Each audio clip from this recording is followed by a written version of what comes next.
Hey guys, hello, how are you doing today? So in case you're coming across me for the first time, my name is Beth and I'm popularly known as a small brand doctor. So today we'll be talking about knowledge monetization part 2. This time we'll be focusing on time and we'll be talking on knowledge.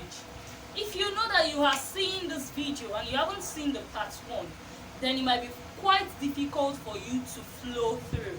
So you need to go back, see the part 1, and after seeing the part 1, then you come and let's talk about the part 2. So in the part 1, let's just run a brief review.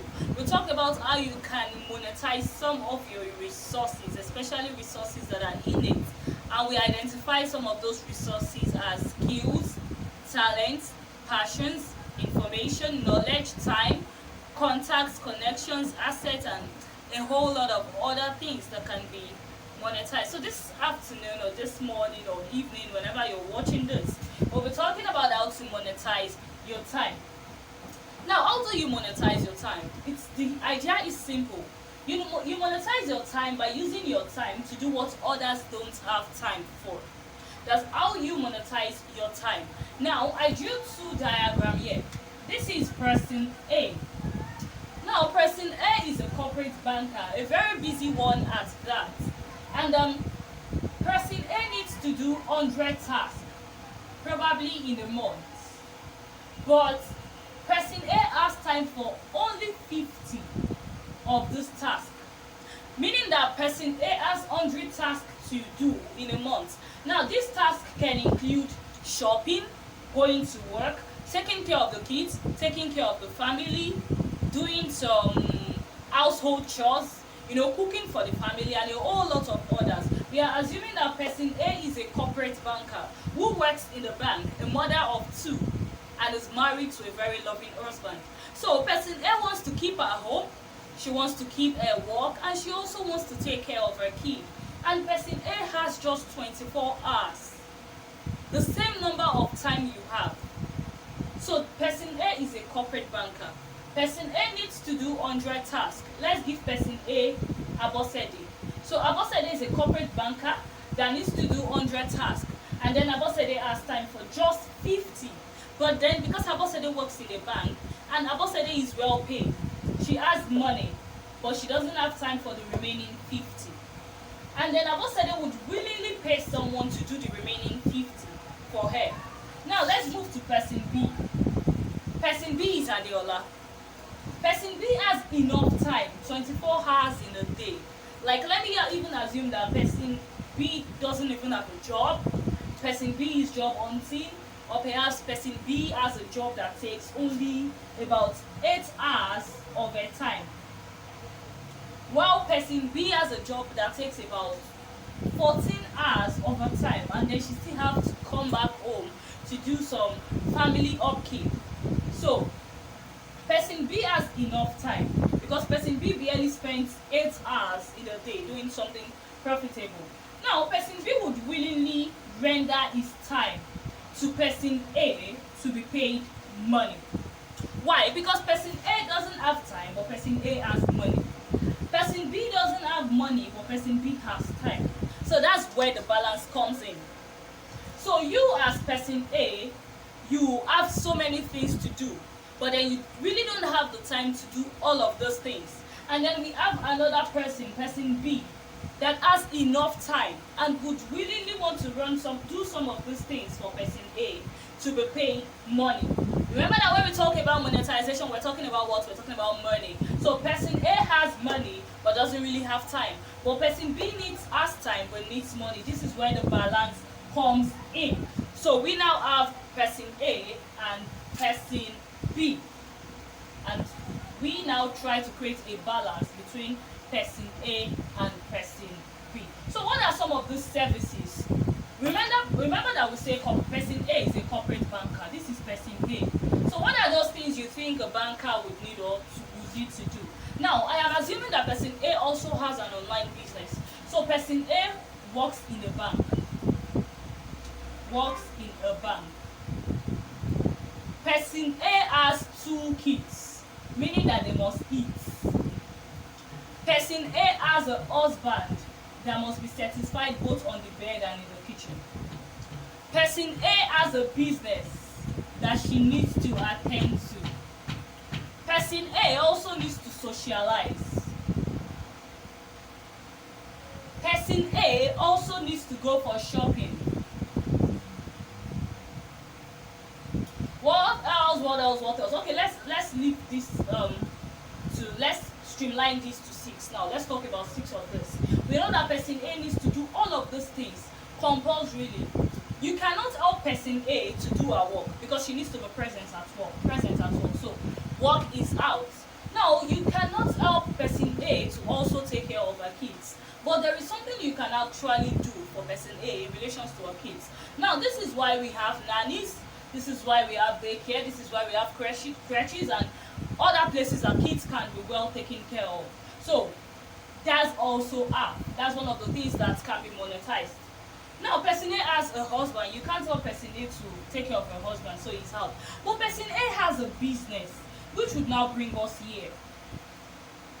This means that you can do some of these things for person A because she has a business and will require some or all of these services. Person A also needs to socialize. You might not be able to help her socialize.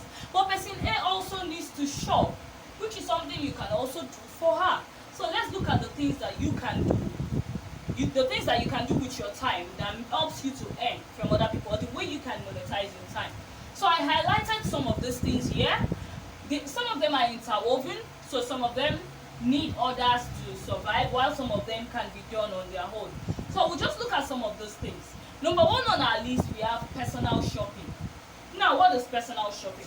We said person A cannot really go for shopping because she's busy. Probably she closes by 6 p.m. and then before she gets home, it's 9 p.m. already. She has to take care of the kids, she has to take care of the husband. She needs to rest for her to go back to work the next day. So, and person A needs to shop, do not forget. One of the ways you can render your time or your service to person A is by engaging in personal shopping. Now, what is personal shopping? Personal shopping simply refers to you helping people to shop. Now, this is quite different from you selling to them. Because in the case of personal shopping, you are working with person A to say, what do you need? What are those things you need? Probably you need them in a month or in a week. You need to restock in a week, or you need to restock them in a month. So what are those things person A needs? Okay, person A needs foodstuffs at home. She needs provisions. She needs clothing. She needs cosmetics, and she needs other personal effects. So she needs other personal effects at home too. Now, remember we said this is different from running a business of buying and selling. Because in the business of buying and selling, you are buying to say, okay, I'm buying 10 pieces of clothes so that I can sell. So it's different. In personal shopping, you simply go to person A to ask, what are those things you need? Or person A simply gives you a list. What are those things you need? Okay, person A is like, I need a food stuff, I need provision, I need clothing, I need cosmetics with specified brands. And person A lists all of this and gives to you, and then you go to do the shopping. It could be in supermarkets. Person A could even have specific place where she wants to shop. Or person A could have different places she wants to shop. So that's the origin of personal shopping. Personal shopping refers to helping people shop according to their needs and preferences. So it's on an individual basis. You are actually working on their own need. I'll give you a personal example of this. Sometimes ago, I was in the bank. I went to make a deposit, and then I got engaged in a conversation with the banker. She was like, hey, I like you. And I was like, okay, I like you too. How are you? We got talking, and she was like, you look fresh. Do you take fruits a lot? I'm like, yes, I love fruits. And then really I was addicted to fruits. So I said, yes, I love fruits. And she was like, wow, she loves fruits too, but then she likes her fruits fresh. And I'm like, okay, why don't you take fruits every day? And she's like, hey, every day. I get home by 9 p.m. at times. Where do I even have time to buy fruits? And if I buy fruits at night, at times the next day, in fact, they are spoiled or they are no longer fresh. And I like my fruit fresh. I like when I buy it and eat it. And I was like, oh, as a smart businesswoman, now trust me, I was like, oh really, you don't need to worry. I can actually help you shop for fruits and deliver them to your doorstep every morning, the time you want it, before you leave home. So you can always have fruit for breakfast before leaving. the light in her eyes. As in, she was so happy. She was like, wow, really, you can do that for me? I was like, God, I was just joking. I actually don't have that time too. I really wish I could, but I can't. Now that's a business idea. This was someone that was willing to pay me to deliver fruits to our doorstep every morning, and then we have people sitting at home doing nothing. And there's a business opportunity out there waiting for them that they can actually engage in. So that's what we refer to as personal shopping, and that's one of the way you can monetize your time, doing what others do not have time to do for them. So another way is errand running. Now you might say, oh, big girl like me, corporate girl like me, errand running. No, I can't run an errand. Okay, when I mean errand running, I am not saying that house girl, no, that or domestic help. No, that's not what I'm referring to. Errand running is just like personal shopping, but in the case of personal shopping, it's quite different, because personal shopping requires you shopping for your clients. But in the case of errand running, your client has specific errands that he or she wants to run. It's more like a personal assistance thing. So for instance, your client wants to give something to someone. Do not forget that we say she's a business owner. Okay, okay,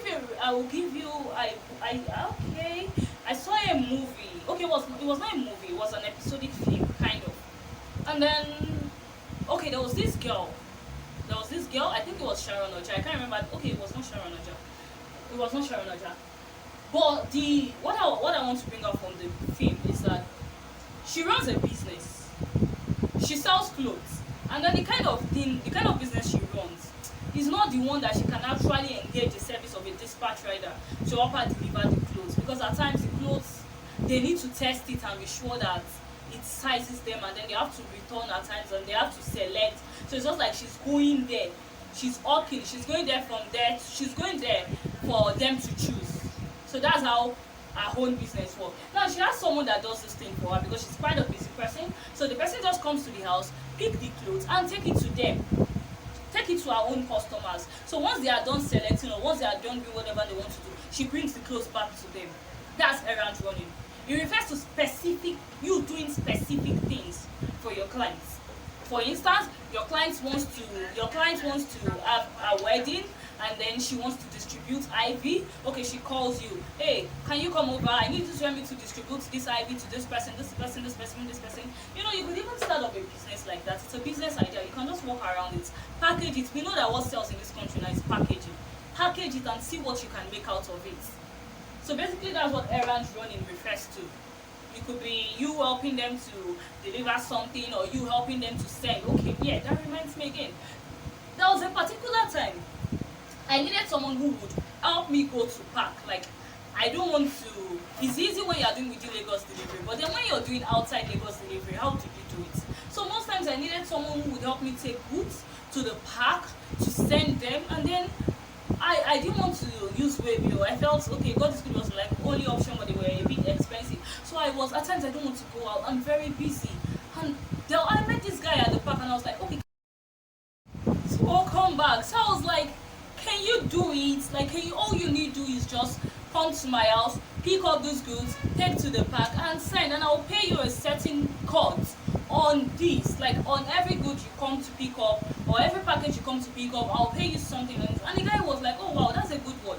And he comes, pick up my package, send them, and I pay him on it till he eventually got something else to do.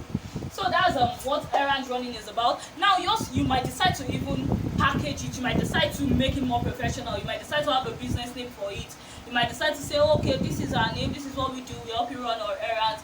You just call on us and let us know the kind of errands we charge you based on errand. You can just be creative about that.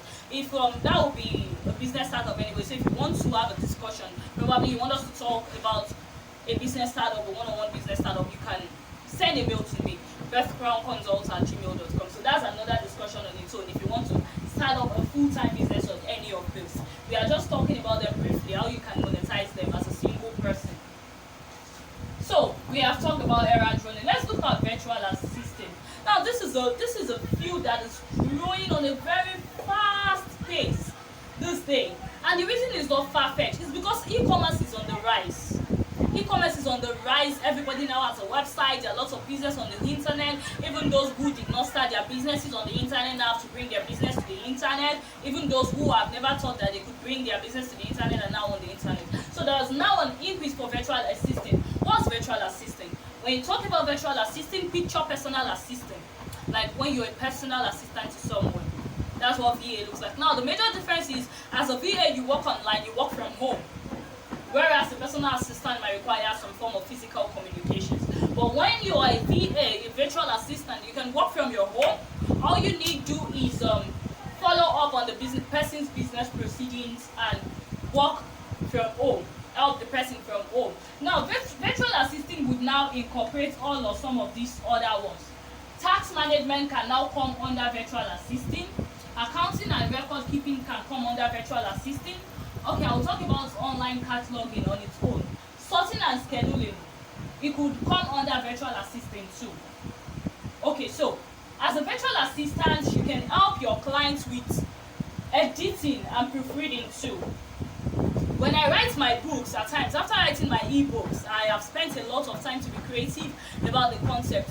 Most times I don't have the strength, or I don't have the time to go through to edit and proofread over and over again. So I just outsource it. I outsource it to someone who does editing and proofreading, and when the person is done, the person sends it back. Under virtual assisting, we also have transcription. You might have to take a full course on virtual assisting. If you want any recommendations, you can reach out to me. I know people that all they do is virtual assisting, so I can always recommend them to you. So you can go to them and they will tell you a full course on virtual assisting. So transcription, for instance, most people do not like to listen to audios, they do not like to watch videos, they prefer reading. As a transcriber, all you need to do is take down my words, like listen to my words, what I am saying, and then transcribe them in form of a text. So those who don't like watching can actually read. Or if it's a note, you can also transcribe it to an audio. So those who don't like reading will be able to listen. That's what transcription is about. It's under virtual assisting. There are lots of things that are under virtual assisting that you can do.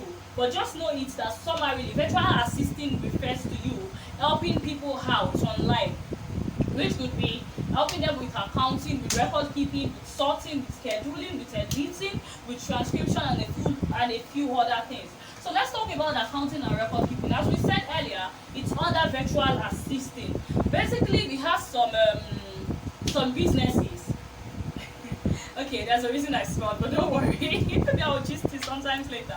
But we have a lot of businesses that they have still not learned how to separate their personal income from business income. They just model them all. And most times it's because they don't have time. But you that you have the time, why not use your own time to help them with accounting and record keeping? It's simple, very simple.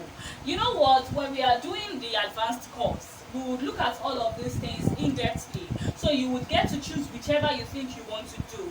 And then I get to take you fully on how to start off with anyone you want to do. So the basic idea is simple. How it works is simple. Just inform them. Of course, you are renting a professional service, so they must be willing to follow your instructions. So just inform them. They'll need to get an invoice. It could be online, it could be off, it could be hard copy. All they need to do is whenever they have a sales, they record it. So when they record it, there will be a duplicate.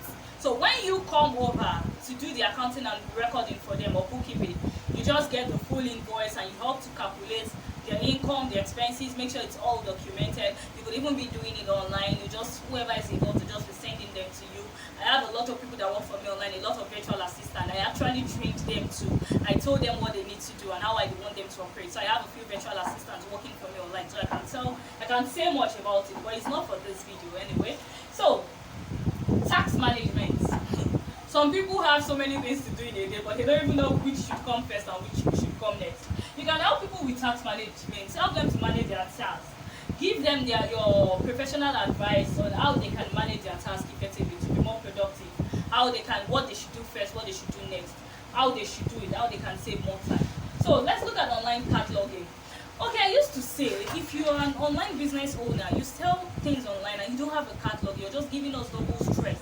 You're giving us triple stress. Nobody wants to go through the stress of going through your Instagram page before they can get what they are looking for. We want a catalog where items will be well grouped. If they are clothes, they'll be well grouped. If they are shoes, they'll be well grouped. Anything they are, they'll be well grouped so that we can check them out. We can know what we are going and where we are going straight. We don't have to stress ourselves going through your Instagram page before we get what we want to buy. So you can help people. A lot of people would actually want online catalog, but trust me, they don't have the time. I am one.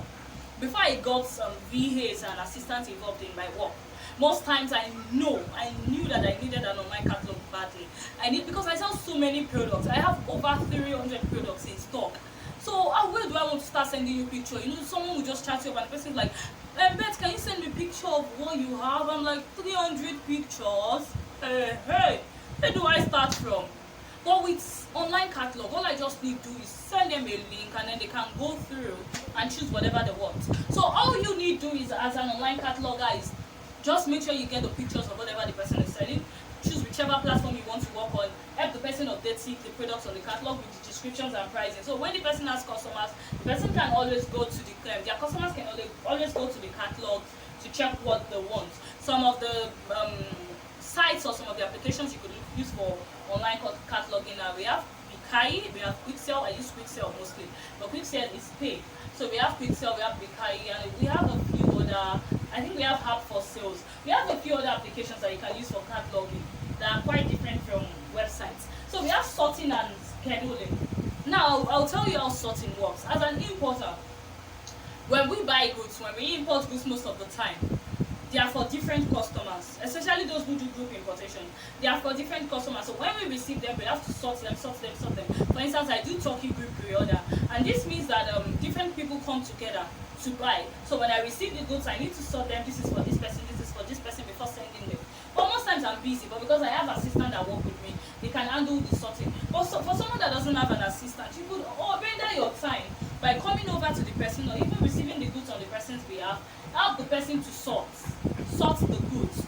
It doesn't even have to also be goods. It could be what the person needs to do online. You just help the person to sort. That's okay. That's where scheduling comes in now. That's where scheduling comes in. We have a lot of people that fix meetings for people on a weekly basis, especially those who do consultation. And then they have to schedule these people when they are much. They have to schedule these people. You could help out with scheduling.